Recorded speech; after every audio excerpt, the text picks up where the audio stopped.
Good evening, ladies and gentlemen, and welcome to the second edition of Sleetmakers 2018.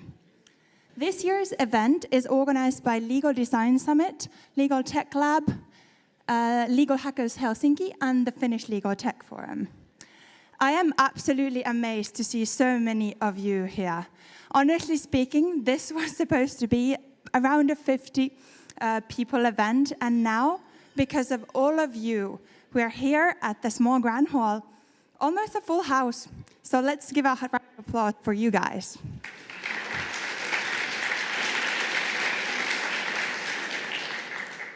As you most probably know by now, and hopefully, we're at the one and only Slush side event focused on legal innovation and legal technology. Tonight, we'll have a special chance to listen to talks and concrete case examples that highlight the changes in the legal industry. All that is out there beyond the hype.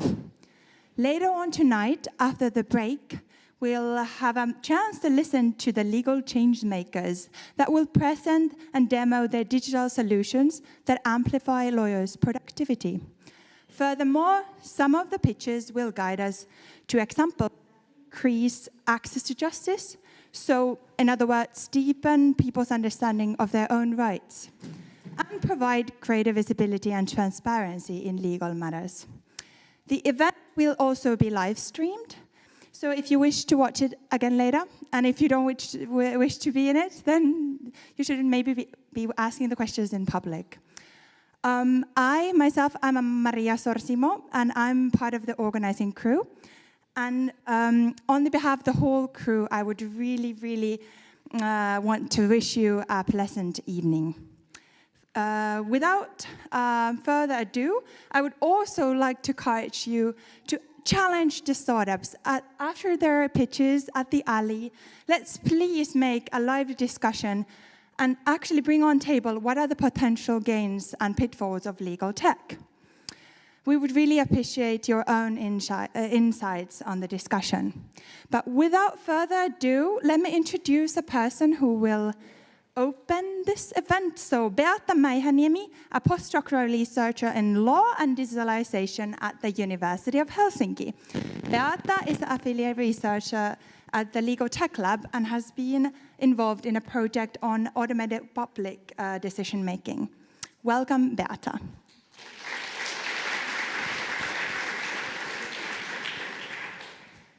Thank you, Maria, and welcome everybody. So we have noticed that law is changing as a result of digitalization, and we need to start discussing the challenges that it brings. And I've been thinking that actually, who is we? So we, as a legal tech club, is only one side, one kind of participant in this conversation. Then we have academics from other disciplines, we have students that we try to involve in our services, we have tech professionals, and we have lawyers. And this event gives us a chance to discuss and cooperate on practical legal solutions. So at the Legal Tech Lab, which is actually this kind of Faculty of Law's own startup, we do a lot of experimenting with legal technology, but also in-depth academic research.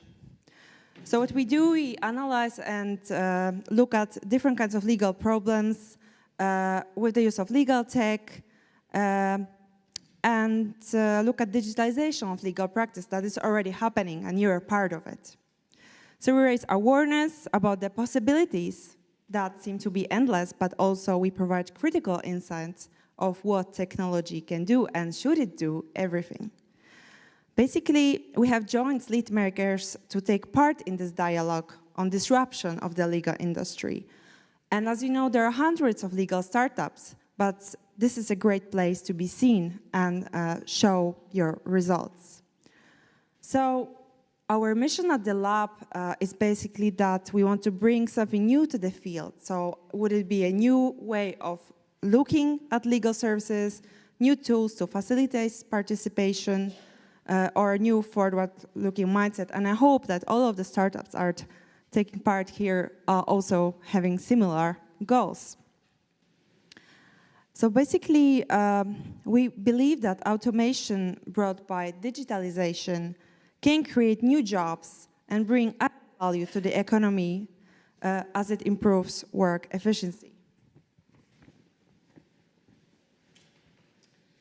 So basically, we have noticed that thanks to the digitalization, then lawyers can focus on instead of like doing very automatic works, lawyers, for example, can focus on developing other skills, such as, for example, skills that are connected to empathy, but also many startups are actually helping these end users to get the help they need.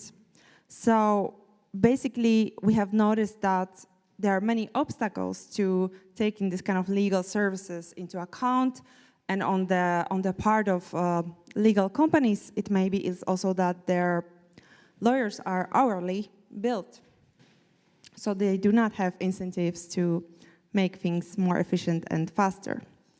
So basically, what we can see, there are different phases of accommodating the technology, the legal startups. So first, we could say that we're in total denial that, no, we don't need any startups because we don't need any new services because things will stay the same, but they will not stay the same. They will not stay the same because the change is already here, and we have a number of companies that provide legal services to the market. We have a number of third parties who can actually handle the work done usually by lawyers earlier on, and they can now provide it in a cheaper way. So this is where the legal startups come to place. So I think now we have this kind of third phase of disruption, where basically the technological innovations are so important that they're actually replacing some of the lawyers' duties, but also assisting them to focus on, for example, keeping on relationships with their customer and focusing on their customers' needs, and making especially the life of end users much easier. So if we need some legal help, we can first look whether we actually need it and what has to be done.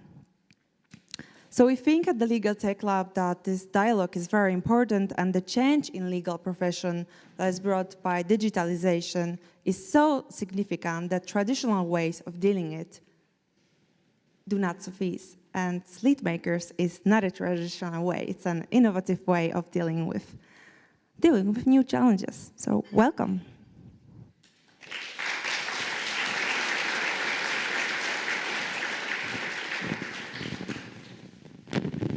It is good to continue from here. Thank you, Beata. Now I have the honor to invite on stage Dr. Tuomas Pöysti, the Chancellor of Justice of Finland, the supreme guardian of law in Finland. Dr. Pöysti has a title of docent in administrative law and approximately 50 scientific publications on information law and legal informatics, discussing, among other things, information security, digitalization, and ethics of public on legal services, artificial intelligence, and trust. Tonight, he will talk about the role of legal technology in promoting the rule of law in the society of tomorrow, and how different types of actors can contribute to it. Thank you. So, welcome. Thank you. Pleasure to be here. It's particularly happy because this brings some nostalgia. I was 1996 as a postgraduate from the law faculty. I was lucky enough to get a grant to travel, and I traveled to London, and then this book, The Future of Law, was hot topic. Luckily, they had this kind of a paperback edition for the pure postgraduate students with the name who made himself famous of it. Also, his presentation was famous because in the English legal field of that time, using PowerPoint was considered very innovative, and it was extremely innovative because he had also provided some animation into it. So now the happiness comes from the point that we see so many people not only interested but actively on this field here in Helsinki, and my intention tonight is to provide some points of view on the future role of the legal tech, and particularly concern the private and public sectors around it. This is also tied partly to my remit in my office, which extends to attorneys at law, advocates in asset Finnish, and public legal aid attorneys and licensed attorneys, and their professional conduct, and from the fact that by the Constitution I should reflect upon that the rule of law and democracy function well in Finland, and everybody has an equal and wide possibilities for participation and access to justice. If you think about the legal tech and a short historical reflection, history of the humankind is a story of progress with using tools.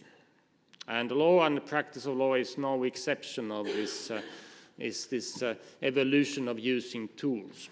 And now the stage today of this progress is partnership between humans and intelligent machines, powered by different kind of digital technology, not the least the artificial intelligence, but there are also other smart technologies. And the practice of the law is no exception and shall not be exception. And if we look back on this kind of nostalgic memories, we see that some of these kind of promises we were talking at the end of 80s, early 90s about automation of the legal reasoning, automation of the legal practice, that starts to be realized also if you look on this kind of project, what many of these startups have in these presentations available, for example, in this occasion.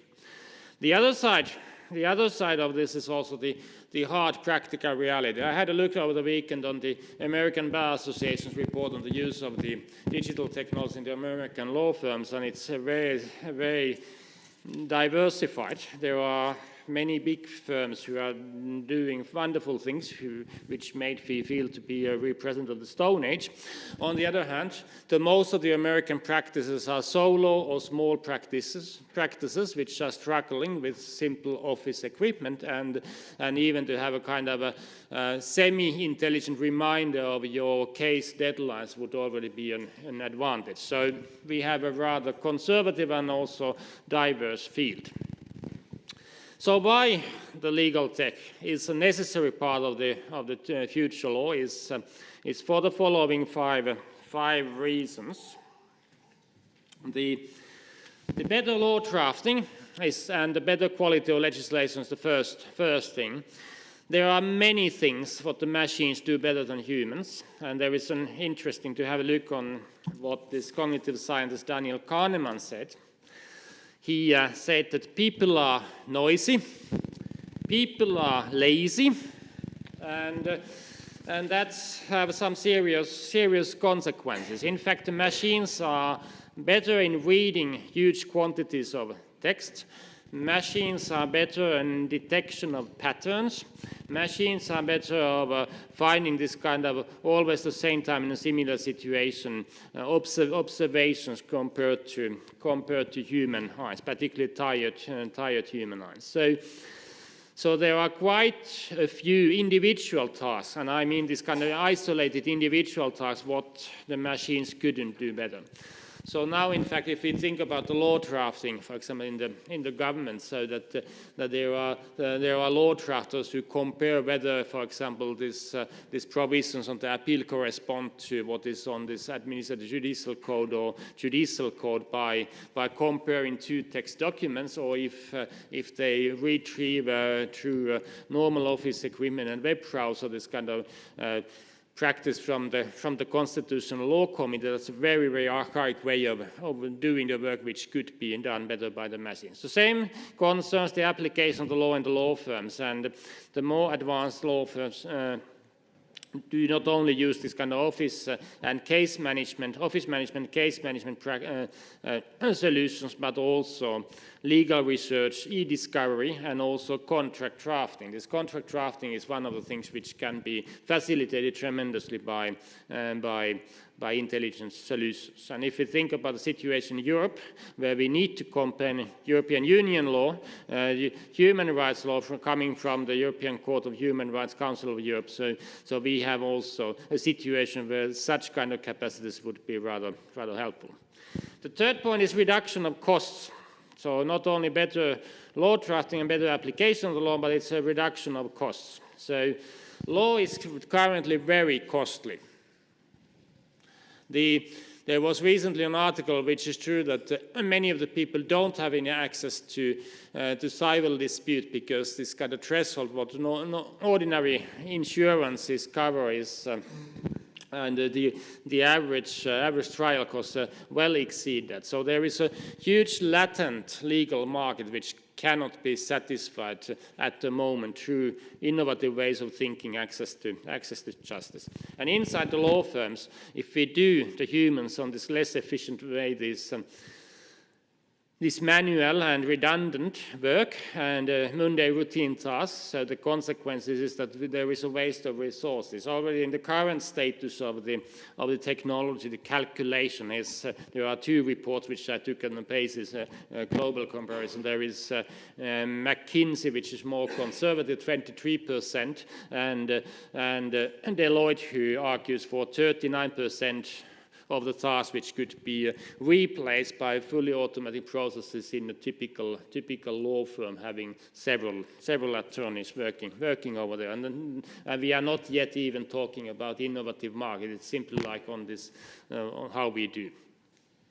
But then if we move onwards and we look what's going to happen, so the legal tech can provide also better legal protection and protection of particular rights in a digital environment. Two simple examples. So increasingly we are using this kind of virtual assistants into comparison, etc. And very soon we will deploy like artificial intelligent agents to make our purchasing decisions. And so then the question is that if, for example, a consumer protection is not tied to this kind of intelligent machine, but it's done only through this kind of paper and filing method in a kind of processes which are taken from this kind of manual world, it's not a good protection. The same applies to privacy. So digital privacy and this kind of smart privacy enhancing techniques are definitely the future.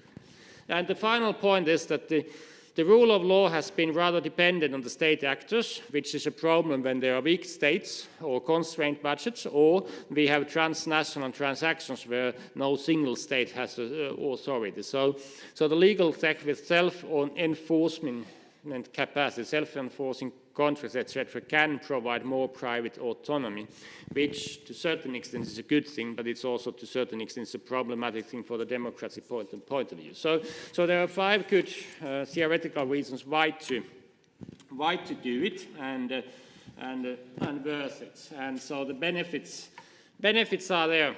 And there are plenty of them, and this is also relating to kind of current day lifestyle, where also the access to the justice is one of the kind of basic cognitive needs of individuals.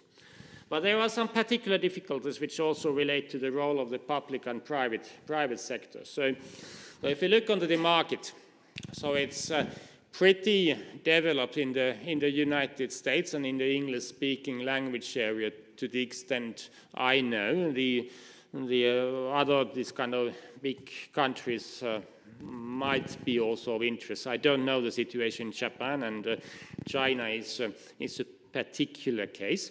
But concerning the Finland, we have a small language area and we have a small legal market, which means that this kind of a research and development for private sector initiatives is limited, and the companies and the startups need to very quickly go outside, which is a good thing. But then it's for the legal services markets, it makes us there is also less room over here.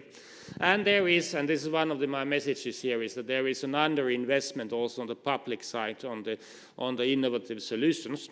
Finnish justice system was one of the front runners of the digitalization and this kind of e-justice systems in the past, but now there have been several years that we have been a bit stagnated, and now we are still a little bit stuck on these big projects on document repositories, the AIPA and HAIPA, which for some of you are familiar. But beyond that, we have the good possibilities to move forward. So what is then the role of the private and public sector here? First observation is that they shall not be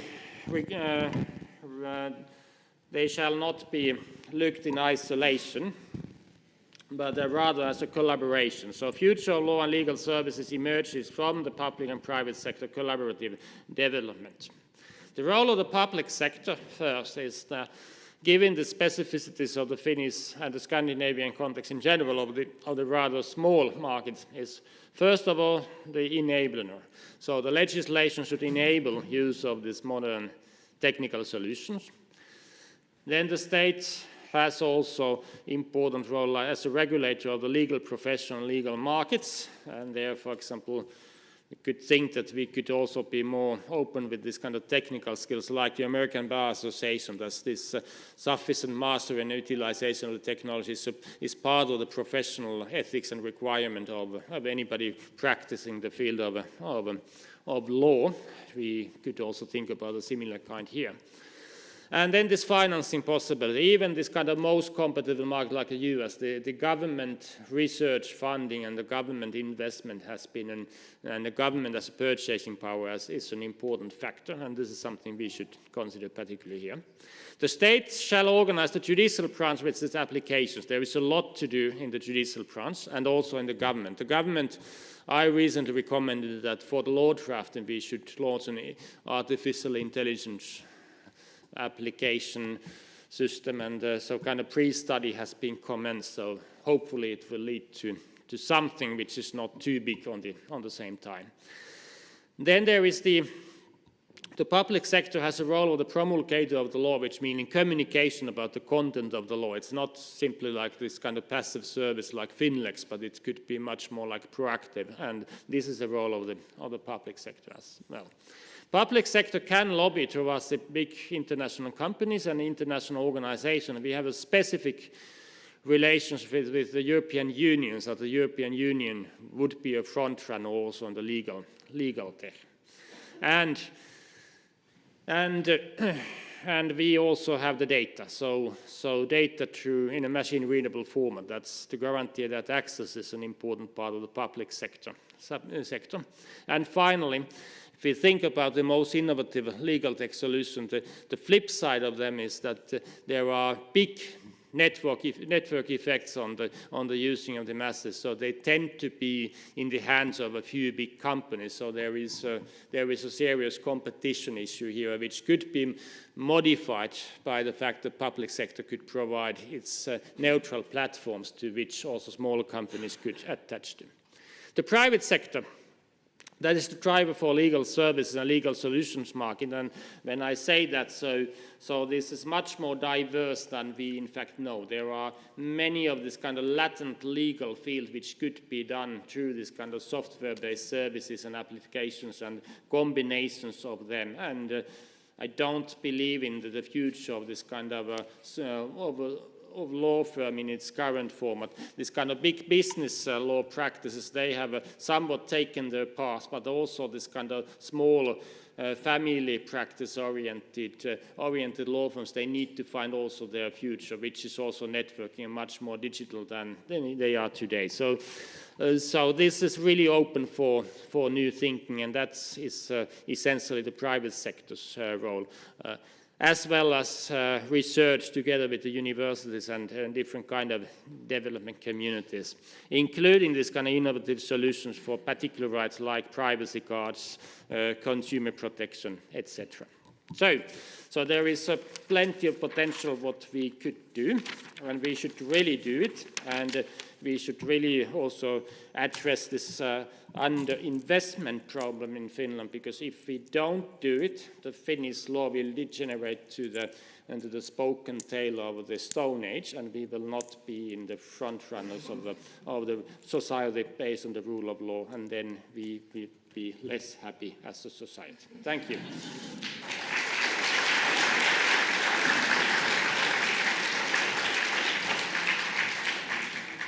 We have any questions for Dr. Pusti? There's a good chance to ask something. Well, I see none at the moment. But well, let's give a round of applause for Dr. Posty.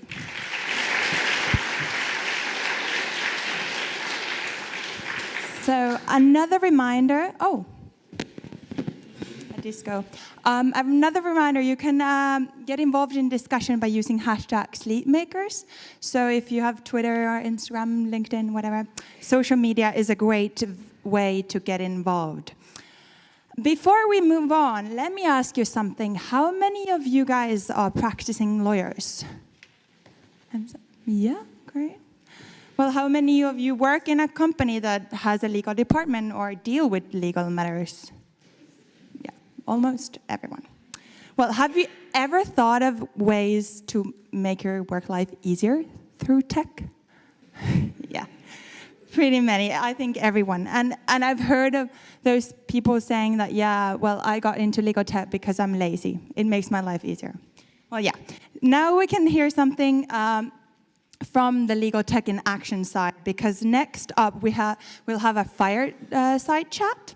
Unfortunately, due to safety reasons, we will not have the fireside itself. But anyway, in which Heikki Ilvestalo from Ilves Solutions, Juha Taipale from Evershed Sutherland, Finland, will share their insights from a local legal tech cooperation. Ilves has launched its search and insight engine platform called Ilves Haku in 2017, which brings data and content from multiple different sources into one place.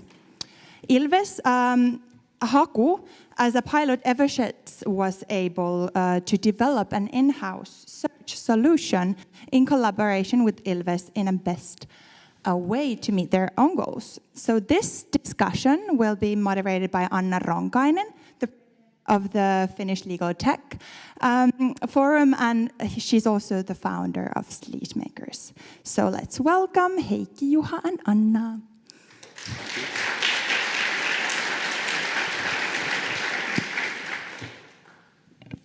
I'll just start. So many familiar faces. I'm here in the role of a buyer, and I'll try to be more difficult than I probably am because of the various roles that I played in this sort of tech field. But I think what we're trying to do here today is illustrate how does the buying process go. I mean, how to really do the deal to get the legal tech into a corporation. So the title here is Evershed's Attorneys Meets Ilves Haku. First, the background that really is important here. We are part of Evershed Sutherland, and that sets a very interesting basis for our work because we have we're part of that global practice, and we do have the global development of AI and all the legal tech things, and we very much want to be part of it because that gives us a very good scale, especially in the English language. Obviously, they're not worrying about Finnish there. But at the same time, we're not yet part of the ICT infrastructure. It has its good side and bad sides. Obviously, that gives me a lot more flexibility. I can do things the way I want, but the future is obviously different. So now I still have a chance to influence how we do things. It also gives us a lot of issues because we have the accumulated history of not so digital world, and has its benefits, has its downside. It's very difficult to convert. It's difficult to make use of. So why Ilves Haku? Time is money. And we need the tools. We have a lot of data and underutilized data. Not only it is an issue, but there's a lot of potential. I mean, most of the people know the history of Evershed Sutherland. We do have a lot of Finnish legal practice behind us, a lot of Finnish language documentation, a lot of English language documentation. And we do make a use of it, but as typically for lawyers, most of the use that you can make of is whatever you know that is there.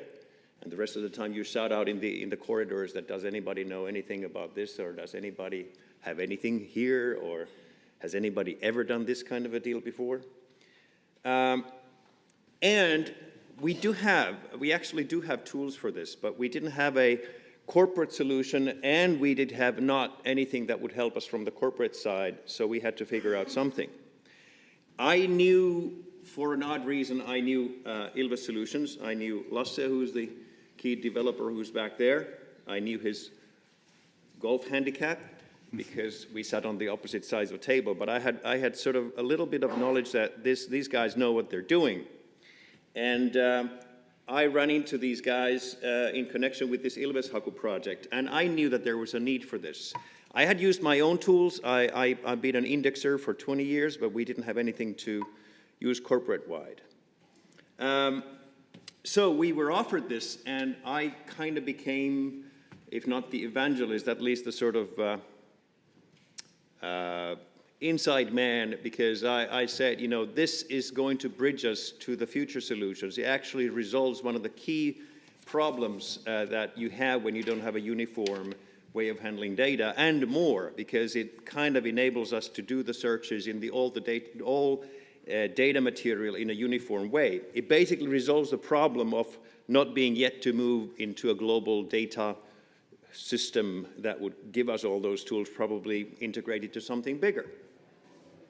So we have all the sources integrated, and that really gives a lot of benefit. And especially I can say that that works not only for the historical data, but I think for email. We've had our archiving solutions, but as you well know, if you don't have a very rigid corporate-wide system for storing emails, it's really much like dependent on the human behavior, which usually means lack of discipline. And therefore, you cannot really credibly say that you can find everything. Here you can, because it actually digs into your Exchange folders wherever you have your rights. So it's one search. It's an easy UI. This is where we really, really appreciated Ilves's work, because they came in really on a spirit of a pilot. Obviously, I trusted them, we trusted them, and then they trusted us that if they can show what they can do, we'll do the deal. So they really did a lot of work with us into doing something that works really for us in the UI side. What is this UI? User interface. So basically the way we approach it, what we see there when we open it. Not every lawyer is very technologically savvy or intuitively operating in a coded environment where, I mean, we don't really look at the programming interfaces. We want something that is easy to use. That's what we see in a good solution in our mobile phones. You know, we look at it, we know what to do.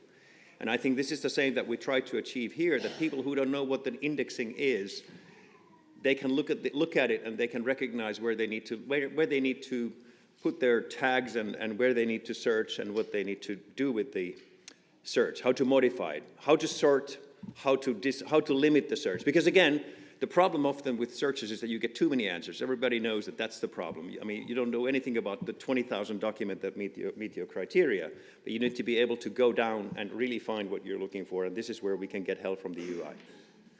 So what we have been able to achieve, I think, obviously we're in the middle of it, but I think the level of implementation has been pretty high. I'm surprised, but there was a need for this. It does save time every day, it improves the quality of work, and it really does encourage the knowledge sharing. Actually, it does open up things because you can very quickly see what others are doing. And this really is a beneficial thing. And the user reception has been really beneficial and positive. And I think I'm counting on the development further. I mean, Lasse hasn't heard all the wishes. I just sent him a couple of things yesterday. What more sources we'd like to be indexed and how they should work. Because again, the tool is really now done for us, for our purposes, but there will be future needs. And what I'd like to see here is for as long as we need this kind of a solution, it will always meet the scope requirements that we might have. Fire is not here, but we'll still continue on this one. I mean, at this point, just to understand so that we don't need to go on the fire side on how does this, you know, what does this do for us? Any questions on this point? Well, put it this way. I need to find an agreement that is done in some country that has some title. Has anybody done a shareholders agreement in Ireland? That's a bad example. I don't know. But I mean, if there was, and I would put their search criteria, Ireland shareholders agreement, and I would put there some limitation, eliminating some options that I would know that shouldn't exist in a shareholder agreement in Ireland. And then it will give you all the, it's basically word-based, obviously, word textual-based. It'll find, it's not an AI yet. It doesn't make it a contextual AI comparison, but it is simply word-based. But Lasse can explain on the demo there, it has certain abilities, obviously, to eliminate certain, text randomness things, and you can use asterisks and stuff like that. That's where the user comes to play. You need to know a little bit about searching not to put the words in a way that kind of doesn't lead you to the right solution. But if it does that and you don't limit anything, it'll look any source of information to which you have access in your environment. And if anything hits it, it'll give you in the order that you want, and it'll give you the preview of it, it'll give you some text. It'll actually give, which is nice by the way, it'll give the versions of that document if there are. So you can get a lot of information very quickly. It's fully indexed, so it's fast.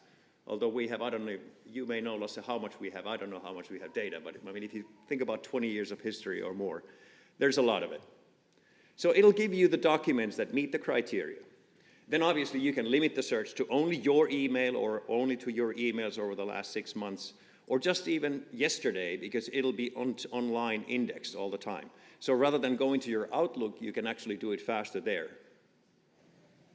because it'll actually indexes the attachments as well. So even if it's in an email attachment, that specific word, it'll find that email and that document. Let's stick to the That's right. I mean, that's exactly the point. What I'm trying to say here is that sometimes the high tech is the low tech. I mean, sometimes to go digital, you have to bridge the low end gaps as well. I mean, we can't be fully digital before we find the stuff that we have. So let's start from the beginning of this big law firm meets startup story. So how did you find Ilveshaku? Was it Heikki in always be closing mode, or were you actually looking for something like this before? If I recall right, they did approach us first. Yeah, they did approach us first with this idea. And for full disclosure, should be said that Heikki has been on the other side of the table, so procuring IT for some other big Finnish law firm for quite a while. So was that any helpful for you, or all big law firm organizational cultures so different that you have different hurdles in everyone? I think it was useful, and of course I joined the firm only 7 months ago, and the project has already started. So, but of course I tried to help in the project, and being on the other side so many years, I hope it was useful. Yeah, I think it was definitely. I mean, as I said, and that's one of my points for the startups who pitch for bigger firms. You really have to find the right channel in, and I think there were a lot of connections, as I was saying to Heikki, the fact that I knew the company and I had seen their work, and I there was a credibility immediately on that one. So, and I also at this point was a person who in some degree, I understood what they were trying to achieve. So I became the champion. I wasn't the buyer even, I was like the champion inside the firm, who said that, yes, this is a solution that will benefit us, and I think this is a good idea. And I was the one who then sort of was the inside man in that sense, driving it in the firm. I think, and you can probably agree, Heikki, that to approach a firm just simply on a sales pitch without having any kind of connection or understanding on the buyer side, it'll be a very difficult sell. Yeah, I agree. It would be, exactly. So let's talk timelines. Lawyers love timelines, right? So how long did it take? What was the sales cycle? So how long did it take from first contact to signing something, and then from there to an actual deployment and very long. trial deployment? Very long. Very long. That's how things usually work in this Very long. industry. So absolutely very long, and that's the other thing. It is a very cautious industry, this legal practice industry. It really takes time to get things started. It takes a lot of patience, and I think also credit to Ilves. I think they also took obviously we relied on them. We invested a lot of time. We invested a lot of effort and meetings in configuring this tool and how would it work for us. But also they took a very much of a pilot mode where the commitments were made at the very last end. So it was like, show us what you got, and then we might actually make the deal. And it took a long time. I don't even know. It was months from the beginning. Why people like numbers? So. I like to think that it took like 5 months to deploy it from the actual start in April, and we rolled it out in September.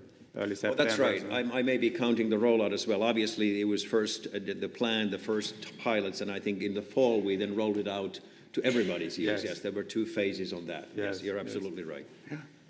So how was the internal sales processes at Evershed? So how much an effort did it take to actually get all the stakeholders on board to want to do this? Well, I think as I was explaining, we do have a lot of projects going on, a lot of plans for the future, a lot of things coming from from top down. So there was an understanding on certain issues that we need to resolve, and since those were not happening, I think there was an appreciation that this might resolve one part of the problem. But I think, as I say again, it is really that you have to get certain group of people to be behind it.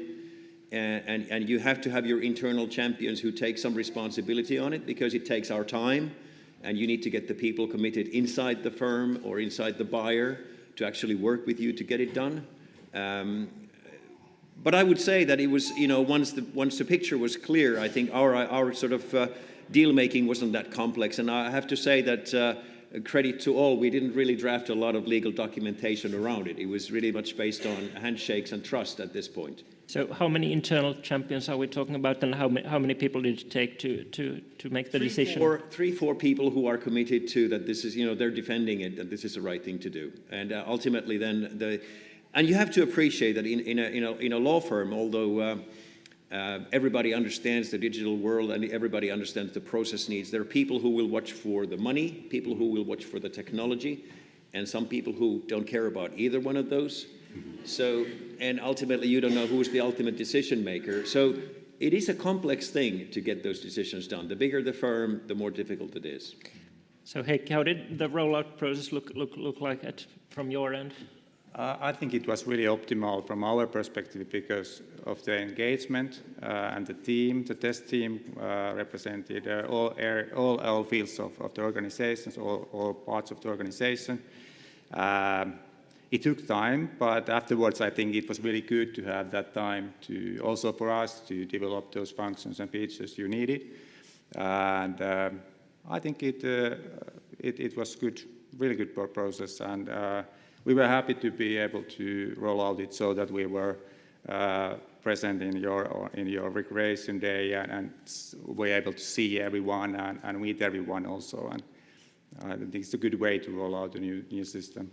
And I think, as this event shows, we were never trying to do this as a captive sort of a one-firm solution. I think it was openly, we continue we want this to be a successful product because then it makes it easier for us as well to ask for more things. So we're not, none of this is captively ours. None of these solutions or ideas or UI ideas, they're all available because I believe that these are not the tools that we compete with. This may not fit everybody.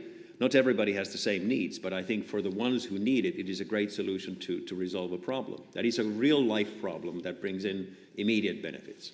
So what was the business goal with all this? Because obviously there's the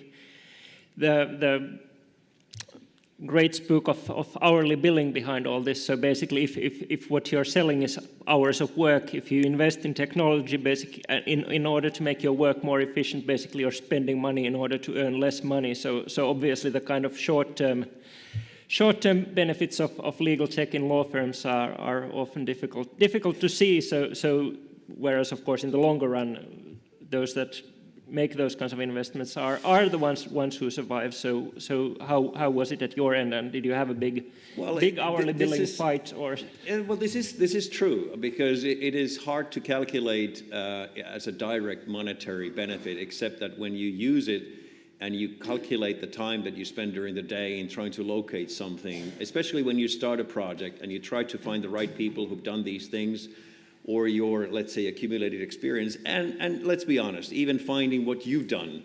Like, I remember maybe it was 2006, I think I did something that was sort of these lines, and then you think, where is it? Or somebody else is doing the same. So I think just the fact that we can shorten the time gaps of getting from the idea or search to the information, you can think of percentages, but everybody can imagine how many minutes per day you spend on finding information. And if you have a quick way of doing it, that cuts out gaps. And I think it also brings in the ability to, as I said, before it was like dependent on who was around to answer your shouts or your emails when you were desperately looking for something. Because as and again openly said, we have a lot of accumulated data, but we're not at the stage as, for instance, our London office where things are very much modeled out and where, the processes are very fixed. We don't have that for all the things. So if you need something more exotic, you definitely need to look for that from your peers and from your own sources. So we can absolutely make money. We can absolutely shorten our time cycles by being able to find more and quicker. Yeah, and of course, if you have any documents that might be used as evidence or something like that, then of course, being able to find the right document or not being able to find it can decide a case. So of course, the level of service will be improved. Any of those kinds of really... Well, there are. We do have the AI tools that we can make use of in bigger cases, but I personally have used it very much in like smaller DD processes where you can put the data somewhere and you can pretty much focus the index on that data. So if you need to find whether there's some same party or whatever appears in these documents across that limited data set, just the fact that you've indexed it gives you the ability to target that data set and then verify that where is this customer appearing, for instance. You can really create those things in a smaller scale. Obviously a full-blown AIDD for zillions of documents worldwide is another thing where you might need some more sophisticated tools. But I think, again, there are so many smaller things that you can achieve where the benefits are immediate and you don't need the huge investments or huge organizational changes or changes in your work processes. And that's where I think this was a very well-fitting product.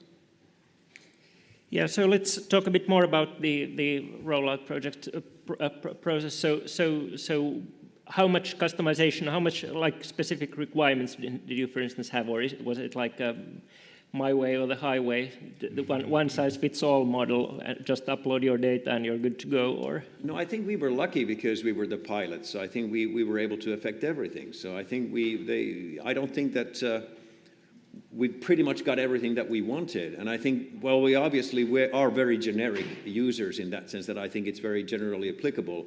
And I think the fact that what we probably were able to bring to Ilveshaku was this sort of the way the lawyers look at the data. We're not coders and we're not engineers, we're lawyers. So I'm sure that Lasse had difficulties in understanding how we did it and why. But basically, we were able to create something that looks familiar and kind of, as I said, directs you to the right direction. So the way we have it running now, I think, is easy for even a new user within our organization to take into use because it really mirrors the way we have looked at things before. So we had a lot of wishes, and they were all done. But I don't think that we had a lot of really, really high-end specific things that wouldn't be generally applicable. I think it was like a joint product development almost. This button should be blue. Nah, we didn't have anything that this was replacing, so we were doing a generic thing. And I don't know, I haven't asked, are you using exactly the same thing, so you scrapped all the stupid things and just... Yeah, exactly, Heikki. So how did it look at your end? Were they a difficult customer, an easy one, or the best? The best client ever. We had really good meetings, and I was busy writing everything down because there were so many ideas flying, and then we went back to the office and look at what is going to be a feature, what is going to be a plugin, and that's how it went. And I think it was a really good process, and I hope to have more sessions like that. Those meetings we had. Yeah, I think this was actually a very good point. I think once we got it to the pilot level, and that was like really for the champions to push. I think that when the users came into picture, that's where you guys were really like, everybody had a lot of ideas what this could do and how it should work. But that was a very good process. You stayed with it and you met those things. So, and also I have to say that that's how it works. That once you plan it, you need those champions. Nobody's interested. But when you put it on their table and it serves a purpose, everybody wants everything. Yes. So that's what it shows, that there was a need for this. So the process was definitely twofold, before and after the pilot. Yes.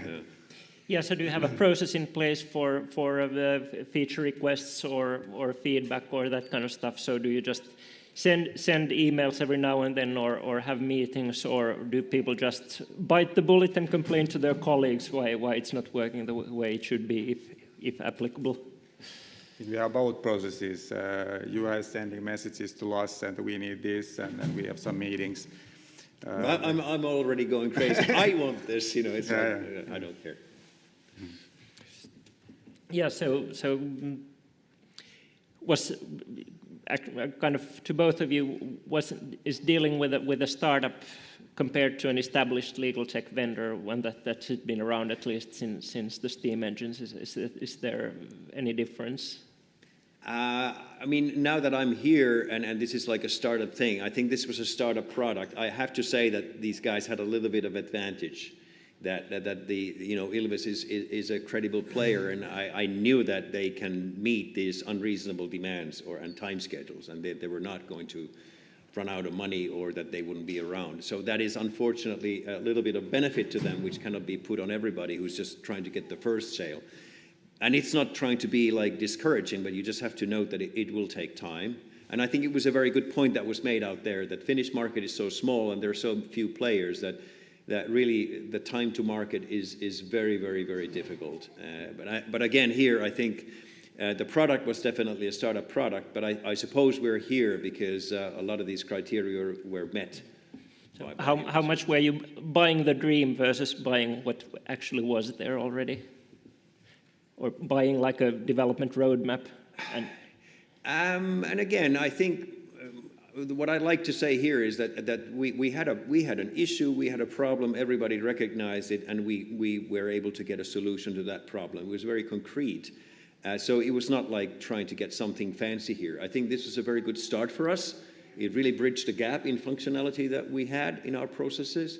And so I think that's what every startup should look, you know, when they look at the client, they should really try to resolve a problem. I mean, if you just sell the dream, there's a big step from the reality to the dream. So to try to resolve a problem first, then you might get to the dream later. So try to find the soft areas where you can bring in the benefit relatively, and that's how you can show your credibility. As I said, you know, I have also been, you know, wondering, I don't know enough of the technology, but when you think about the fact that now we have a pretty good handle on all the data, you can only imagine what we could do if we could plug in a lot of other stuff that we could do to analyze that data. So I'm sure that we'll be presenting a lot of interesting questions. Yeah. So how did you meet the goals that you had for this product, or did you make any kind of break new ground or something like that? So did you actually with the things you had in mind when you started this, how's the process going there? Probably I should. I don't know if we have made really. Have we done sort of a user reviews yet in any way? I know that the implementation level is relatively high. Yes. And whoever uses it has been happy, but I don't know, do we have 100% coverage yet? I don't think so yet. So we still have to sort of remind people that this can be done. Actually, what are your KPIs in regarding this key performance indicators? Do you have any? As I said, I don't even know if we had a written agreement, did we? We didn't have, yeah. But we. There's a great level of trust here. Yeah. What do you track at your end? We track users, active users at the moment, of course, and we should probably do a user satisfaction survey. Yeah. Net Promoter Score, anything like that. Personally, I think that those are awfully annoying, but yeah. So any lessons learned from this? Heikki, what do you think? Either end? I think the key is to focus on only a couple of things. Probably it would be best to focus on one thing, but not more than 3 things. And engaging people in the project. And it might take some time, but the results are better if you engage people and take some time. And I'm also impressed on how you have continued the development with us. I think that's really nice. Yeah, and I think from our side, I think it's actually a good reminder here that users are always the issue. I think you can have wonderful tools, and actually we have a lot of tools available that typically users just don't make use of.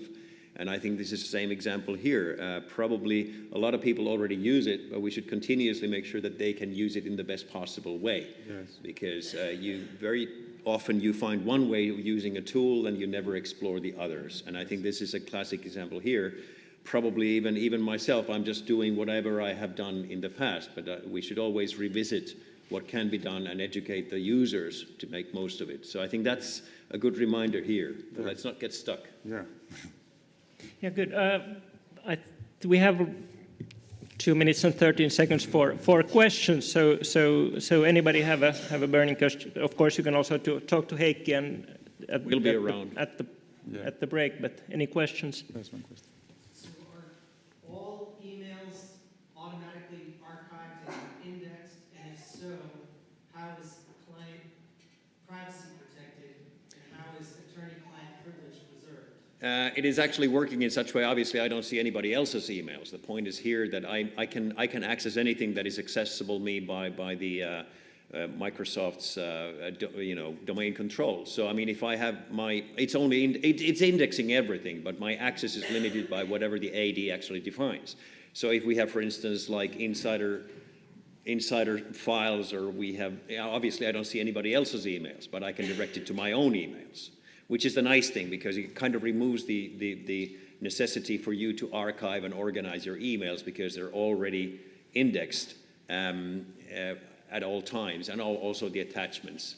So definitely it's not like somebody can just put an email search to everybody's email. No, that's not the way it works. So the access is controlled everywhere. This is just searching to whatever I have access to. Sorry? If you had a work Slack channel, would it check across that as well? That we don't have it implemented, but Lasse is nodding there. I mean, obviously, Ilves has a lot of already implemented. I mean, pretty much anything that you can access, it can search, whether it's a third party or a website or anything. I mean, we have focused on this side, but I mean, the basic tool, if I understand it correctly, if you have it in like your limited use, you can pretty much specify the data sources that it indexes. Yeah. The Slack is supported. We have a connector for Slack and many other applications. Time for one last question. So actually, to just to give a little bit of promotion to these guys who have thrown themselves in front of us, I think that's the best part of it. That it is a flexible, customizable, and easy, quick solution to a problem that we all do in some degree have, unless we have a very strictly formalized file management system with all these tools implemented. Not all of us do. Thank you to both of you. Thank you for coming, and thank you for your valuable insights. Thank you so much.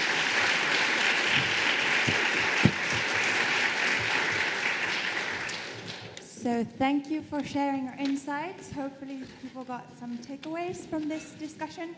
Now it is time for a break. So you will have a good half an hour to chat with each other, with the startups at the alley, and challenge them, ask them questions, and please let them show you what they've got. Also, there are some vitamin well bottles so you guys to be energized, and we have a really tight schedule, so please be on time at 6:30. There's a girl who will be ringing a bell, so you know the time when it's time to come back for the pitching. So thank you.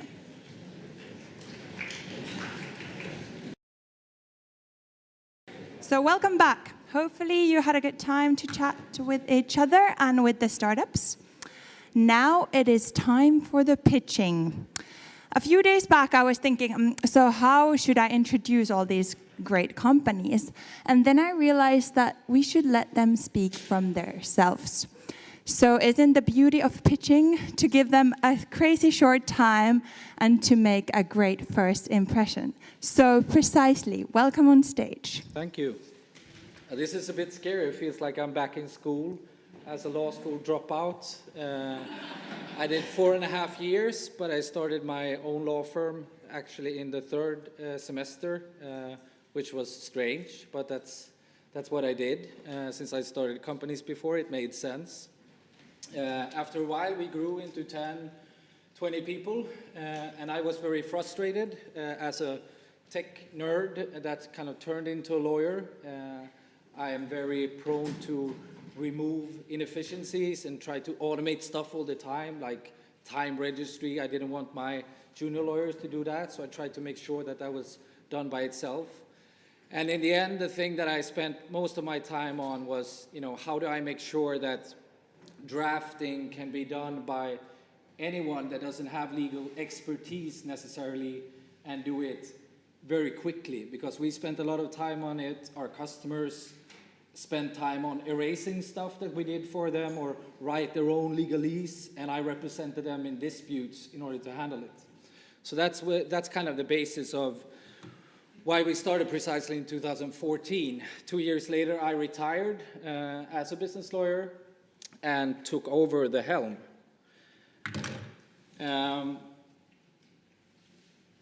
It has been stated that traditional contracting is broken. Why is that? One of the things that we've looked at a lot at Precisely is what different areas are affecting bad contracting. And IACCM has done a report that says that 9.2% of the bottom line profits of a company are affected by poor contracting. Another study showed that 55% of contracts are made from the wrong template. Since there's a lot of lawyers in the audience, I guess you recognize this. And 88% find their own company's contracts too difficult or even impossible to understand. And this is something that, of course, is increasingly dealt with through the legal design movement as such. And on average, 10% of all contracts within companies have simply disappeared. They might be in a drawer of somebody that left the company a year ago, or they might be in a trash bin or in another country or stuck in the mail somewhere. They're usually scattered throughout the organization. And looking at this picture, this is, it looks very messy, and it's, but that's probably not very far from what it looks like in a company with, maybe not a startup with one employee, but a larger company with a lot of different stakeholders. There's a lot of different activities that are being done. There's, the process, it's hard to keep these processes in place without utilizing digital tools. At Precisely, we have built an AI-powered end-to-end contract automation platform in order to solve some of these issues. And one of the things that we do spend a lot of time on, and has done since the inception basically of the idea, is spending time with other lawyers, with legal counsels, with business users, and looking at, some might have great analog practices or processes in place, for example, for rule-based approvals or something, which means that, okay, if it's beneath $1 million, I won't look at it. There's a lot of those things out there. And what we try to do, or what we try to incorporate all the time, is to incorporate, good analog practices into our digital platform.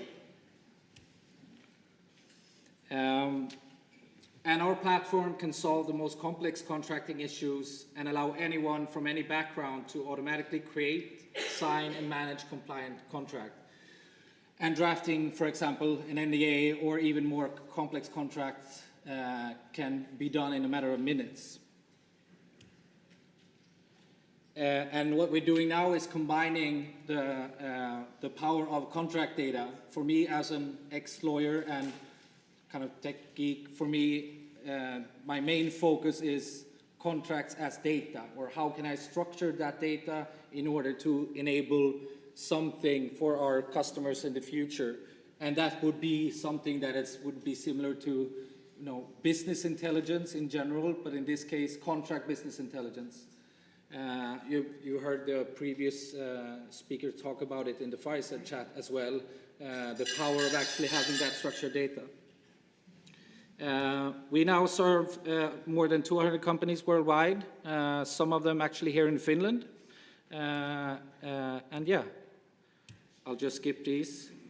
I was thinking that I speak for 2 minutes, but yeah, thank you.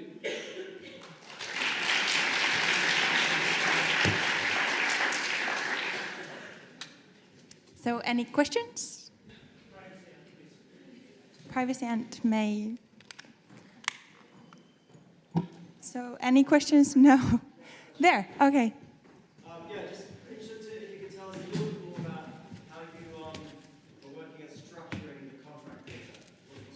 Yeah, sure. There are different levels of it. One of it is, of course, our customers that are utilizing the platform for drafting on a daily basis. They keep their life cycle digital, and all the metadata is connected to the answers in drafting the contract, which means that the data from when they start using Precisely, that's more of a given, that the metadata is structured. But then we have the legacy data and the legacy contracts, and the way that we structure that metadata is through core NLP and machine learning. And of course, it's not fully automatic, but we provide process support for our customers in order to structure their old data. But the new data is structured through the way the templates are created, where every choice is an isolated part of metadata. So any other questions? No, thank you, Precisely. So next. Sorry for the long one. So let's give him a round of applause. So next up we have Privacy Ant. What if I told you that the vast majority of companies are breaking the GDPR and not being able to protect your privacy? Well, my name is Pekka Lampelto, and I'm the CEO and co-founder of Privacy Ant. And we are building a privacy management compliance platform for companies. But back to this statement, we are fully GDPR compliant. Is that so? Well, the reality is that it's not often true what companies claim. And I explain why. Those statements that you probably have been seeing in the past 6 months are either misleading or even plain lies. The vast majority of companies are still breaking the law. We know this because some of our co-founders have actually worked on companies that have run the biggest privacy programs in some of the biggest companies in Finland. And what my colleague actually learned from his experience is that looking through hundreds of suppliers and their contracts, it's not even nearly compliant what we have today. But how is this? In what way do not companies comply with the GDPR? Well, they're breaking the law because they have false assumptions about the processing of personal data. And if we look at what companies think they are doing with personal data, they only understand what they are doing with personal data. Maybe it's about marketing. Yeah, we do marketing, we do advertising, we do analytics. But it is too often based on just assumptions. The real complexity, if we go drill down to the reality, is that how the personal data is being processed. There's the magic of privacy, if you want to do it right. As you see in the data flow map, personal data flows into tens or even hundreds of places to many companies across different countries. And if you're having false assumptions, you're basically, companies are not telling the truth to themselves, to their customers, to their business partners, and even the authorities. What you see in privacy notices of companies, it's not based on the actual truth. There should be much more integrity when it comes to protecting people's privacy. So companies are actually being ticking time bombs, and they're not being even aware of how much they're not being compliant. And the CEOs of the companies, the board, the employees, the legal teams, they are unaware what's happening in their companies when it comes to people's personal data.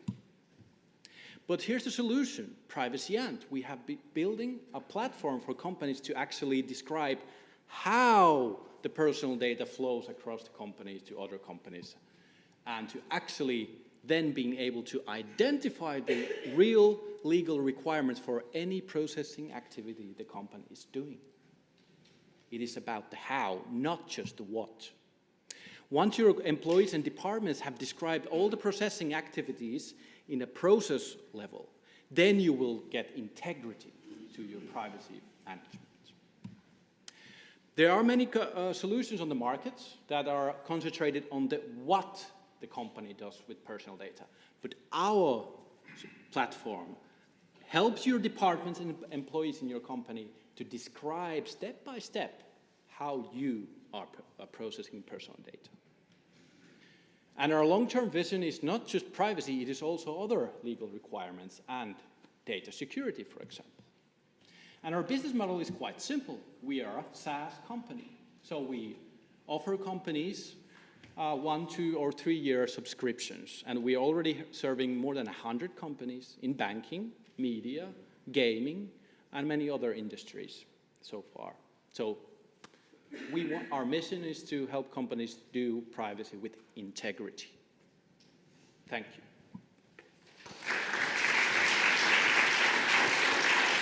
Thank you. So are there any questions? Privacy enthusiasts? There. Would you like the mic? Just. So you've got, absolutely love the way you're presenting the information visually. That looks really cool. The question is, does the whole interface work like that? Or does it, I mean, is everything in your system visual like that and presented in that smart way? Yes. Right? It is. Oh, this question, based on data flow maps and visualizing the data flows. That's the way when actually the employees start to get concrete understanding and grip what they are actually doing in the various departments, whether it's HR, marketing, sales, IT development, whatever where the personal data flows are actually taking place. That's their work, to actually describe the data flows, and then you have all the data that you need to actually run those compliance assessments, and then to demonstrate your compliance to the authorities or to the management. You get actual real reality-based assessments what your company is doing. Then you're no longer a ticking time bomb. So do your competitors, like if you look at the big systems like OneTrust and all that, they don't, are you the only ones who do this visual mapping of data flows? I don't even know all the vendors out there who are doing privacy management, but we were among the first ones to start with data flow maps, and we knew this is the concrete way. Probably others are coming behind us, but we have been putting 3 years into this method of doing privacy. Thank you. So let's give him a round of applause. So next up we have Someturva.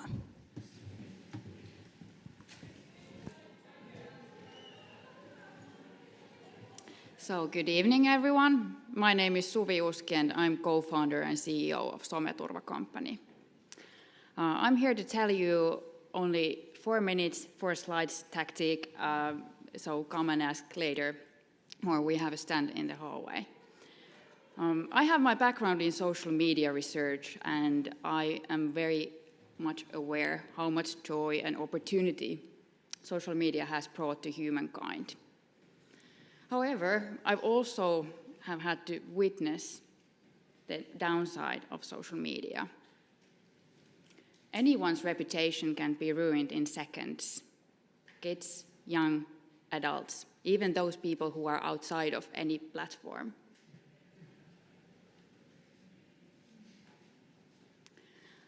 A year and a half ago, we launched our company. We had one idea in mind. We want to bring access to justice to everyone. And what we did was that we thought that, hey, this is something that nobody has ever done, but now we have the technology, we have the understanding and the competence in our team, and we can do this together. At first we thought it might be impossible, but today we are here witnessing that it actually might be possible. What we are doing is a digital lawyer that can replace an army of lawyers. With our service, anyone can have easy access to legal help. We provide our users with legal help, but also spiced up with very practical advice how to handle your specific situation. Do you need to set your Instagram account private? How to delete those comments that insult you? How to stop cybercrime towards you? With Someturva service, we can actually replace a significant amount of police's and prosecutors' work. We are creating massive impact on the society. In Someturva, we have 3 founders. Let's see. Lost the connect. Let's go without slides. We have 3 founders, yes.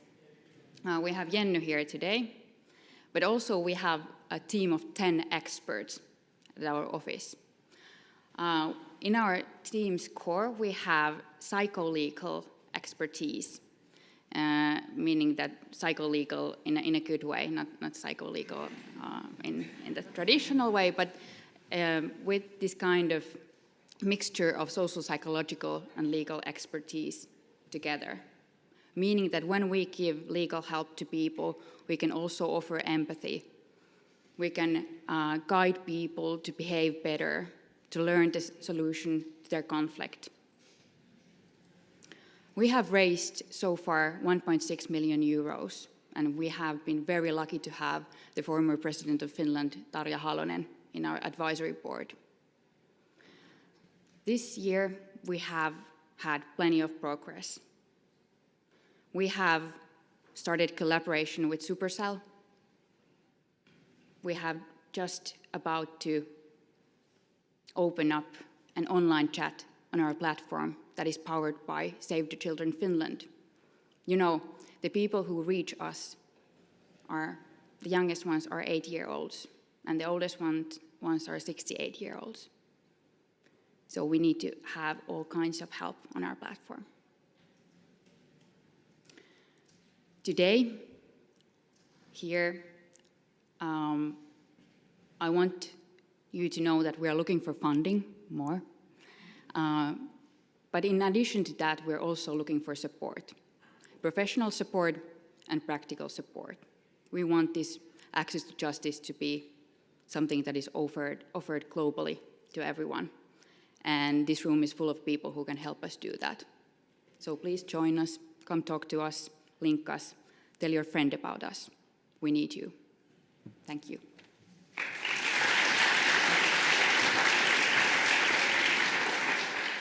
Thank you. So do we have any questions?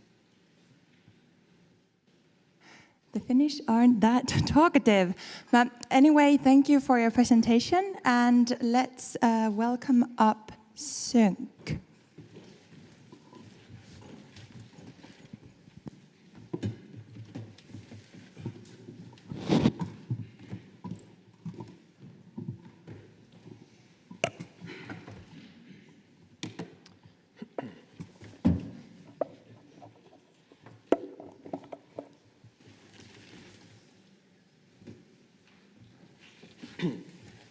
All right.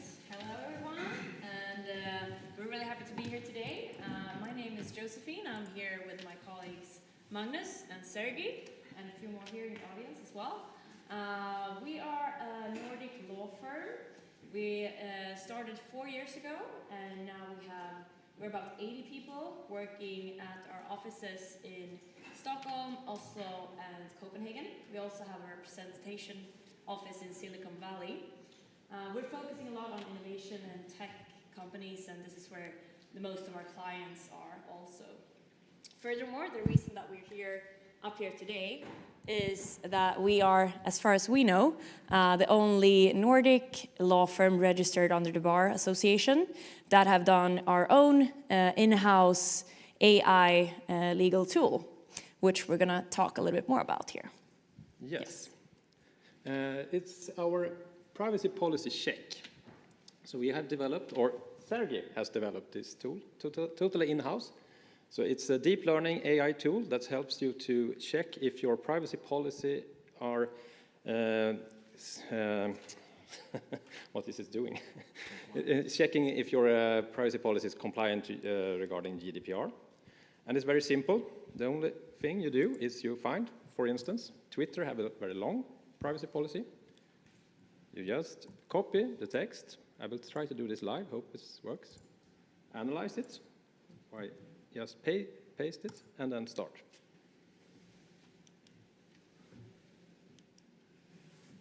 And this looks nice, doesn't it? Not like a law firm. It's try to be something else.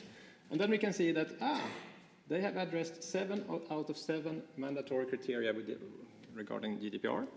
And they have 6 of 10 conditional criteria. And we can also see it was in English, yes. And then you can see what have they addressed. The mandatory criteria, the conditional criteria, and then they have missed 4 of them. But that's because they are not obliged to do this, because they don't have legitimate interest as legal ground. So that's why it's mandatory. No, not mandatory, but it's conditional. So we have developed this, and as we have offices in Sweden and Denmark and Norway, we also would like to, of course, cover more languages than English. So from last week, it is also possible to check Swedish, Norwegian, and Danish privacy policies. We can check if Mannheimer Swartling is. Let's see if they are good enough. Let's check. What do you think? Hopefully. 100%. Yes, they are really good. So let's check. It's Swedish, and it's they are good. And this is also showing how effective the digitalization is, because if we're checking now the usage of this, remember that we are a really small law firm, and today it has been used in 46 countries, almost 1,500 times. It's just, I think it's 45 countries, because you consider Åland is as part of Finland, but not the computer. So it's 45 countries. So we are really proud of this too, and also even more proud that we actually got funded from the Swedish Innovation Agency a couple of weeks ago, amongst others here. We got some 2 million Swedish crowns to develop this further, to be able to check if the DPAs are also compliant to the GDPR. So we'll continue to build on this AI tool. And yeah, that's it. Any questions? Yes.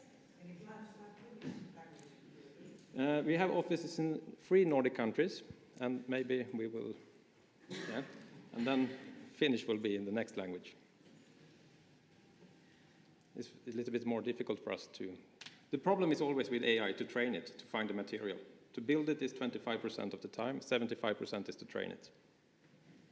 But the reason we started with the English language also is that most of the privacy policies are in English. Yes. But of course we want to cover more languages.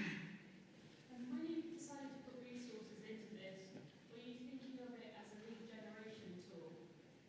First of all, to learn how to use AI, try to learn how to do it and use our developers. But we are actually, as far as we know, the only law firms under the Swedish Bar Association that are hired developers. So our owners are really putting money into this.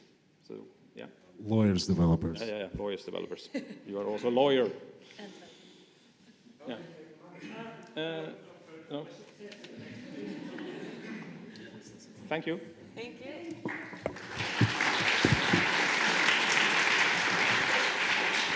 Yeah. Anna is really watching the time. But yeah, so next up we have Sesio Software. So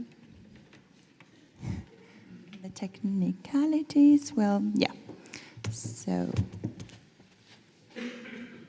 great.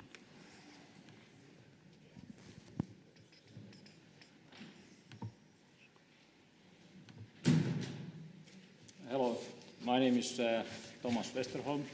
I'm an architect, and here's also our CTO, Antti Hämäläinen. He has a long background in banking and telco industry.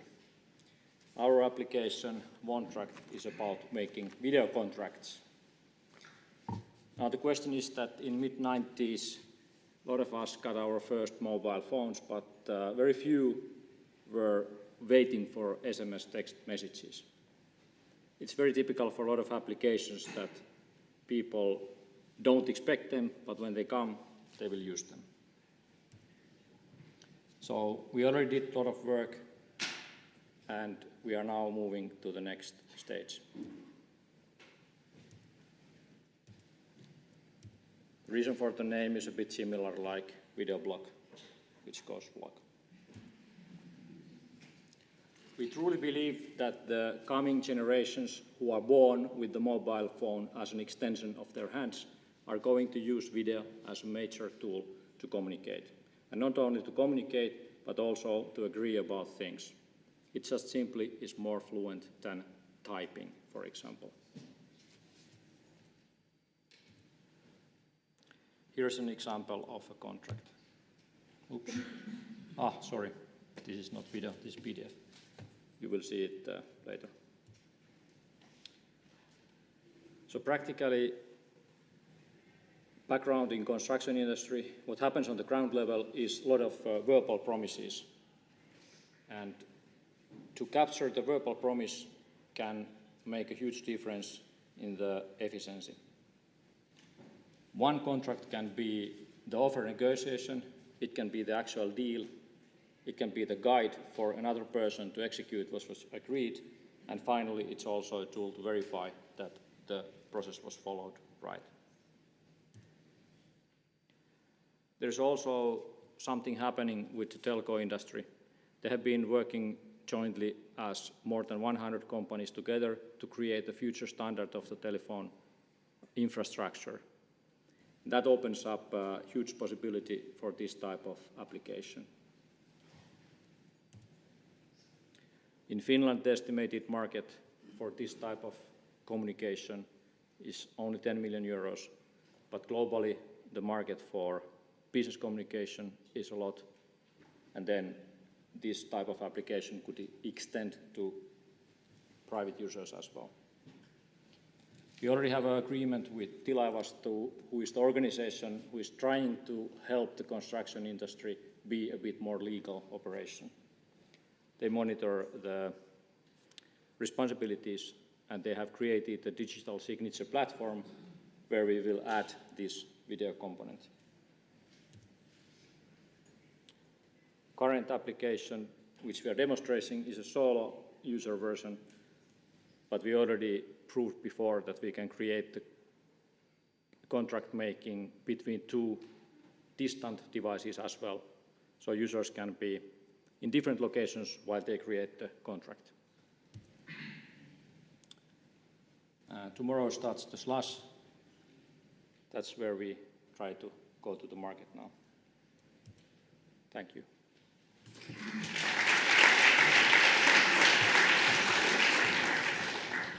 Any questions? Nada? Okay, well then next up we have Original Mai. So welcome on stage.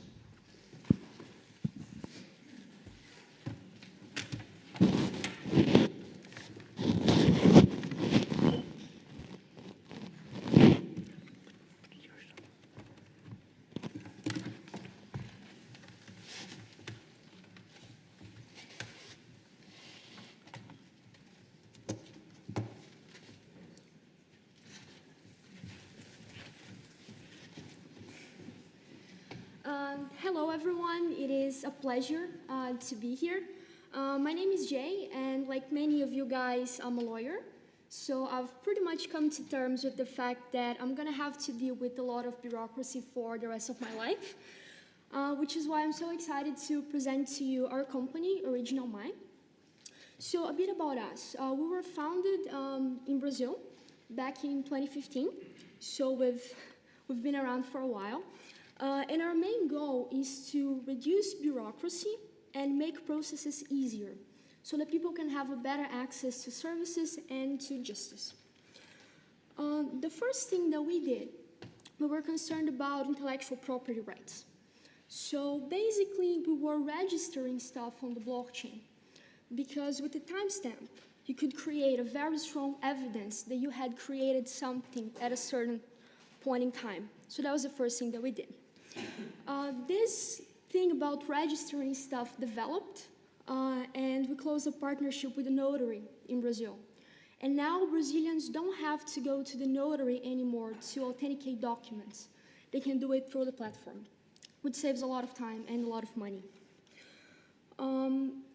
And with time, some clients started to ask us if they could also sign contracts using the platform. And what we realized was that in order to do that, we would need to prove their identities, right? So we set out to create a blockchain verified identity. And from there, a lot of really, really cool things started to happen, like even beyond just signing contracts. This is some data about identity. So what I want to focus on today is actually showing you some of the use cases that we've had, because what we see with blockchain companies, they get a bit of a bad rep because they don't deliver much. But for example, in Brazil, the constitution brings this possibility for direct democracy, that if 1% of the voters signs a project of law, Congress must vote it. The problem is that 1% of voters in Brazil now is almost 2 million people. So in the 4 times that Brazilians have tried to exercise this constitutional right, they couldn't validate the signatures afterwards, so it didn't work. So we made a partnership back in 2016 with this app called Mudamos, and now it actually works. Brazilians actually get to exercise their right. You can also use it for voting. So back in October, the first blockchain-based election in Brazil was conducted through our platform. The Brazilian Association of Fintechs elected their new board using our features. You can also authenticate yourself in platforms. For example, there's an exchange called Foxbit. There's even a nightclub in São Paulo that you can get access there using blockchain. So basically, what we do, because I know that this sounds like a lot, we are using blockchain to provide 3 main services. We offer the proof of authenticity for your documents. We facilitate the access to notary services, and we use identity as a key to unlock several services, from contract signature to voting and so on. These are some of our clients, some collaborations. They are mostly with banks and with notaries. We've been at the Google campus, like their program twice. We've also done a few other things. This is our team. We're an awesome team. I know that this is a lot of information. It's a bit of a short time. But we have a lot of interesting use cases, so if you want to come talk to me afterwards, I'll be super happy about that. That's it.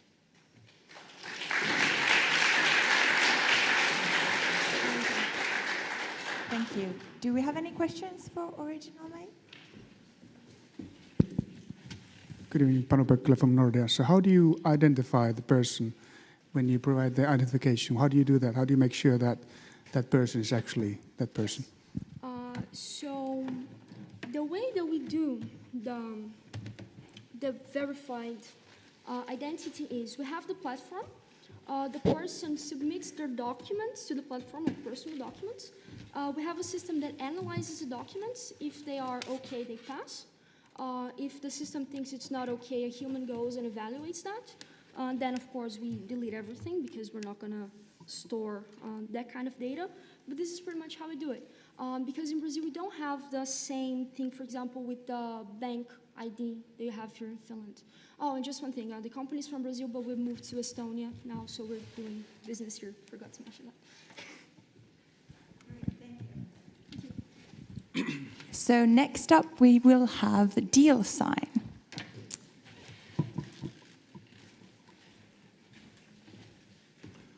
All right. Good evening, everyone. My name is Tero Valkea, one of the co-founders of DealSign. DealSign is an online contracting and negotiation service in the cloud. I think all of you have done a lot of contracts, like all of us, and it's a really painful process. You waste a lot of time finding the right template. You have wrong versions. You send those back and forth. You waste a lot of time meetings, calls, chasing right documents, chasing people for signatures. It's a really painful process until the signing. Then you're happy when you got the signature, but then you lose the document and no one has access to the archived document. It's really a problematic process, and organizations waste a lot of time. So we have a solution that it's built into the cloud, and we provide online negotiation and contracting in one place.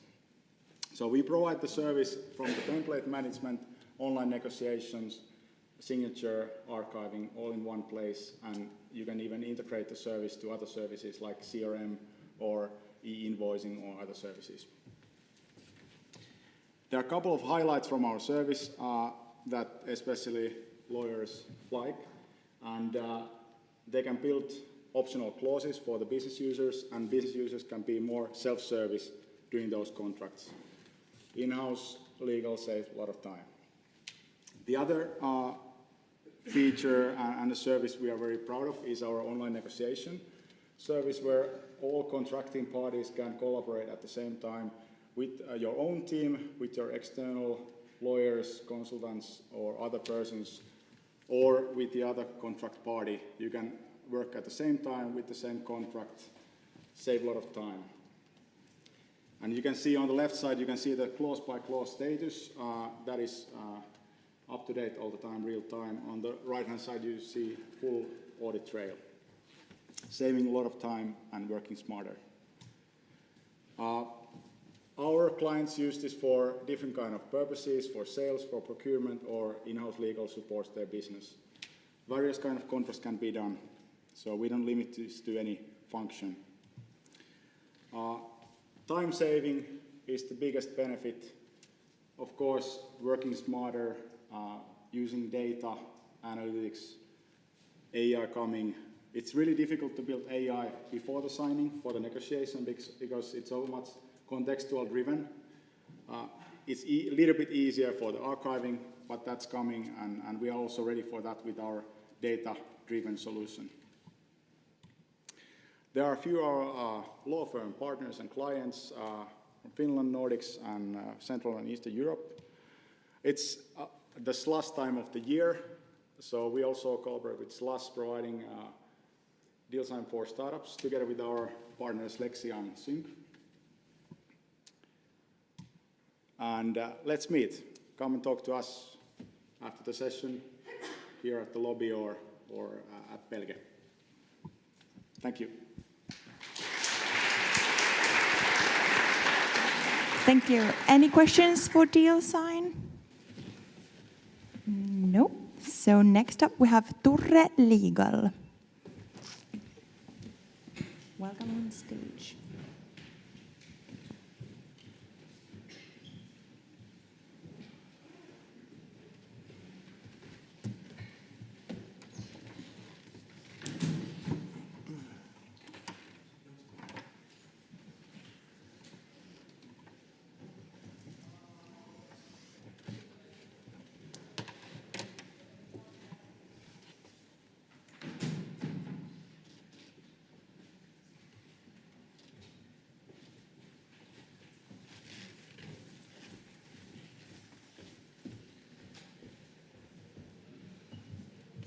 Hello.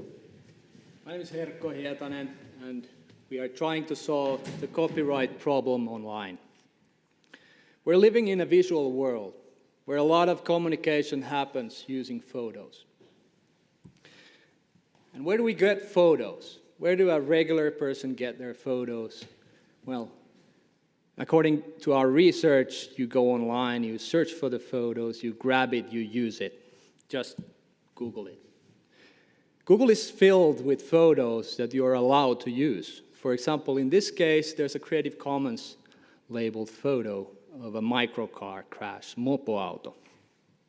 It's actually owned by, the copyrights are owned by one of our clients, and turns out that not everybody can follow the licensing terms that Creative Commons requires. So you have to tell who the photographer is, and in this case it was Santeri Viinamäki. So this happened a month ago, and it happens all over online. So if a insurance company had an accident, yes, insurance companies do have accidents too. So they took the photo of one of our clients, put it on their press release, and it started spreading online to press in Sweden to over 20 different publications. So what do you do as a photographer? You try to contact the press, you try to contact the insurance company. So we created a solution so you can contact us. We created a web form where the photographer can report their infringing use that they've met. It takes them less than a minute, and the photo lawyer service does the rest. We archive the infringement, so if there's a need to go to a trial, we have evidence. It automates creating cease and desist letters based on the information we received from the photographers. We enforce only professional use. We hate copyright trolls. We also educate infringers, so there are legal options available. We try to make the experience as pleasant to infringers as well. We create settlement agreements based on the information as well. We also provide a place where they can pay the settlement fee easily online. So we take care of that whole chain after the user has found the infringing use.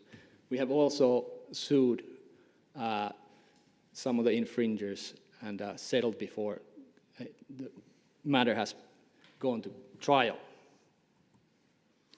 We have a payment system online which has actually collected a lot of money to our top clients, 65,000 euros last year alone to our top photographer.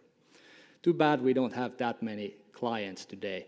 So that's why we're actually seeking to make this even easier for photographers.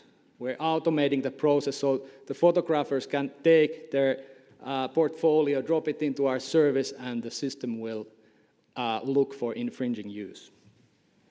This is where we need money.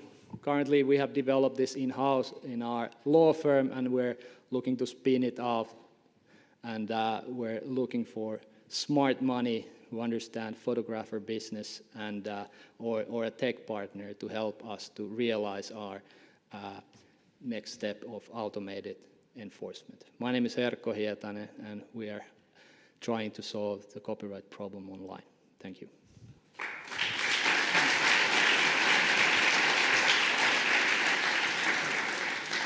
Thank you. Do we have? Oh, the service is alive, so you can go and check it out. So if somebody has infringed your photos, go and report it. We'll get you money.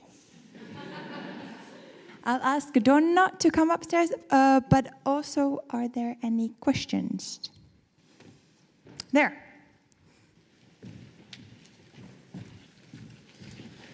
Hello, back row. So just a very quick question. My name is Deepak. I lead a startup as well. I click this hall from my position right now, and 2 minutes later, he clicks it. Yeah, we are almost at the same position. So we are going to get exactly the same pictures. So who's the owner between two of us? And this would happen actually left, right, and center. Yeah, well, you would have to prove that images would be slightly different. So you would have to prove that it was your photos. So they would be exactly same. Matching that would be rather simple. In a hall where you've got people looking at me, they might differ, but a car is going to be like it is. So it's not going to start looking left and right. So it would be exactly the same picture. Yep. So probably we can be your tech partner. Okay. So just make an app every time, so just a friendly suggestion, make an app such that the photographs are taken from that app. And every time a picture is taken, you are indexing it with time and GPS coordinates. That's it. The job is done. Okay. Thank you. Thank you. So let's give another round of applause. So our final speaker will be from Donna. Yes. Hi guys, my name is Rick. I am the co-founder of Donna. And before I start, how many of you guys are lawyers? Wow, awesome.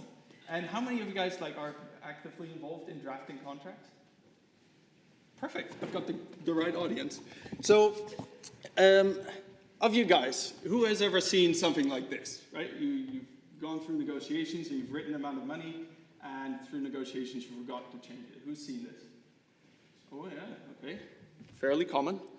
And who has ever seen this? You refer to, oh, well, she'll define this in this clause, and then, new clauses get inserted, and you weren't quite using cross-references, and then, oh, I see you laughing, she recognizes it. Who has seen this? Yeah, also very common. And who has seen this? You had the parties in the beginning of the contract, between Acme LLC and Cool Inc., and then somewhere later in the contract, this mysterious partner comes in. I snuck in PTI Ltd. Who has ever seen this? Of course. We all have. It's very common. So we build tools to help lawyers with these kinds of problems. And I'm going to give you a very short demo because I'm very aware that I'm the last speaker and I'm what's standing between you and a drink and karaoke. So we'll keep it short. There we go. Can we all see? Is it big enough? I'll take that as a yes. So yeah, it's an add-in for Microsoft Word. I'm assuming most of you guys still use it. We can add it right from there. It adds a little button into Word, and I can press that to open up what is Donna. Let me just quickly sign in here. I had to steal somebody else's computer because last minute we realized, it never connects. That's still the hardest thing about legal tech is connecting to the projector, right?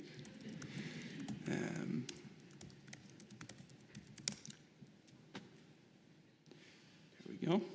Okay, and now we see two things, review and suggestions. So what we're trying to do is, Donna will both look at the contract and look for these sorts of mistakes that I showed before, but Donna also tries to help you with your daily task. There's so many things that we think we can help you be more effective in. So let's have a look.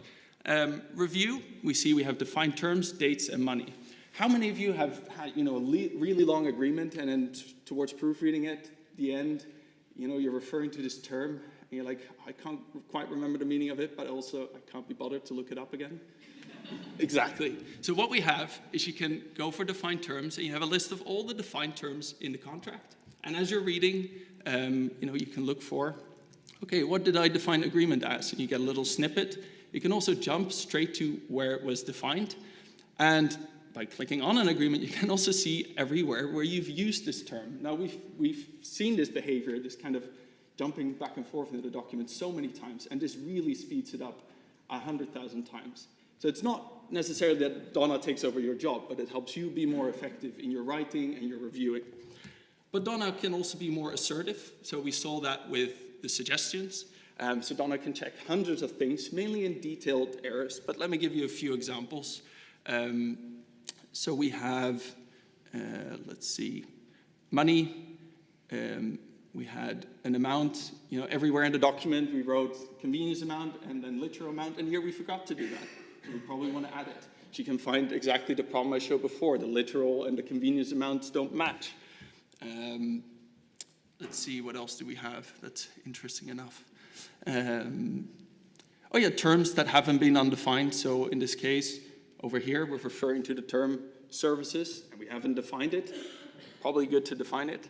And the nice thing is, I can keep Donna open to the side, and as I make changes, Donna will straight away update. And so, with that little indication to the side, it really helps me effectively make sure that my contract is always, ready to send out, so that it doesn't come to that last minute kind of review.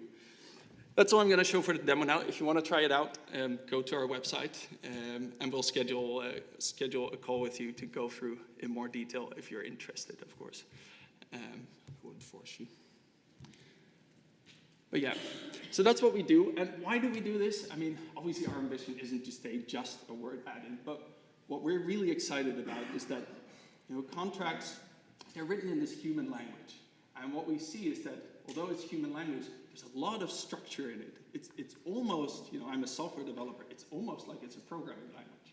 So what we're trying to do is if we can make an AI system that can translate from this human language to this more programming language, then we can build all these sorts of tools that developers have for ages.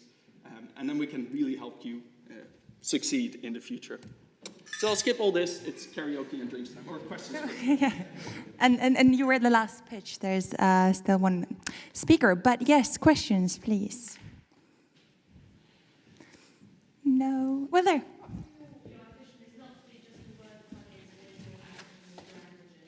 Yes, so it's something coming up. I won't give too many details yet, because that's exciting. No, but definitely in the knowledge management space, applying this to spotting patterns in contracts. You can probably see people nodding. You can probably spot where we're going here.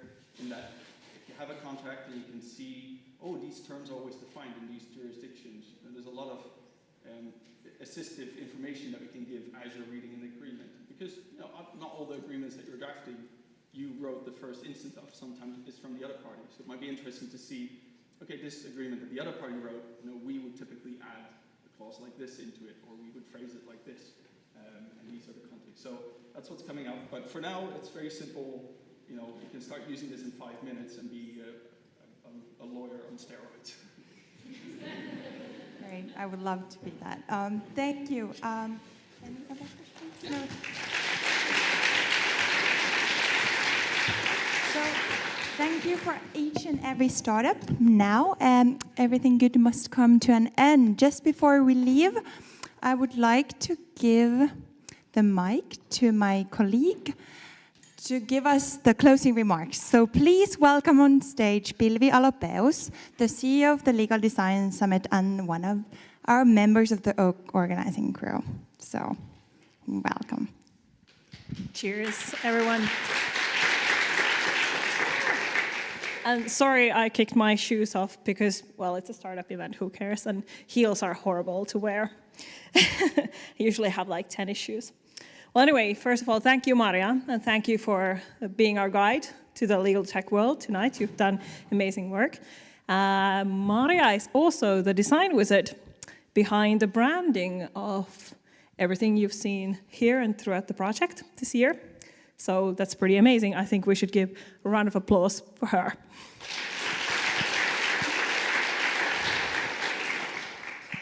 Well, thank you. Well, we're here. Half of you gone already. Well, that happens. This is the first time these 4 organizations actually work together. They have been doing their own things and sometimes together some things, but this is the first time we all came together. And 6 months ago, we were sitting at Fatser Café in Kluvi, and we were thinking about having a small gathering, about 30 to 50 people. Well, we ended up with 310 tickets sold. Sold, they're free, but anyway. That's pretty humbling. That exceeds everything that we could even imagine. But working together and coming together to these kind of forums where we can have these kind of honest discussions, it's the most important thing that we can do. This is what the organizations are for, and you're all welcome to join us. All the hype, unicorns, pineapples, whatever you've seen here today, it's fun. It's part of the tech community, it's part of the startup community, and it's a great way to irritate you enough, to get your attention, to get you here, to focus on the issues that really matter, the problems behind the hype. We have to look beyond it. There are a lot of profound problems that could use a little help from tech and design, not only to make the world a better place, as pretty much all the startups want to do, but also to help the legal world to jump to the 21st century and beyond. There are a few thanks we need to give. First of all the startups and all the speakers who've been here today. You guys are the true heroes. Thank you so much.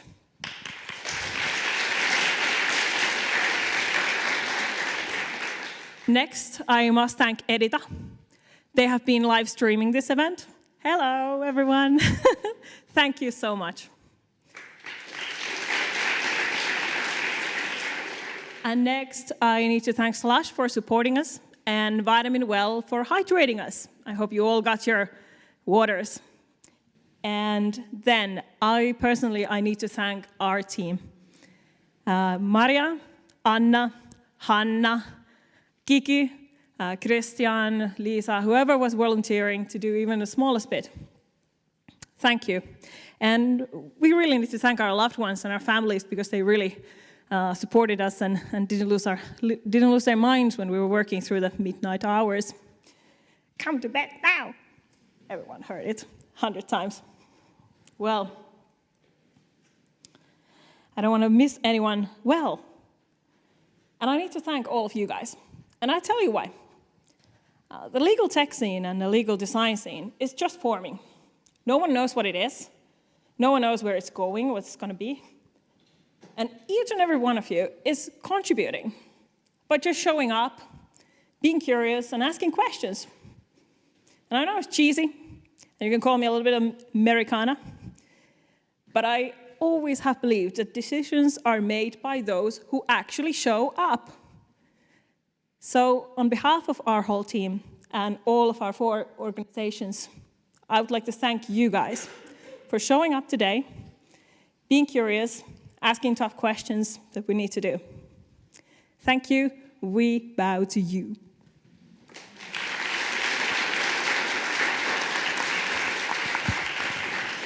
Thank you. I totally agree with Pilvi, and also I have to thank her. She's an amazing future lawyer, expertise in IA and data protection, and she's been really, really passionate driving these things. So without her, we wouldn't be here. So another round of applause for her.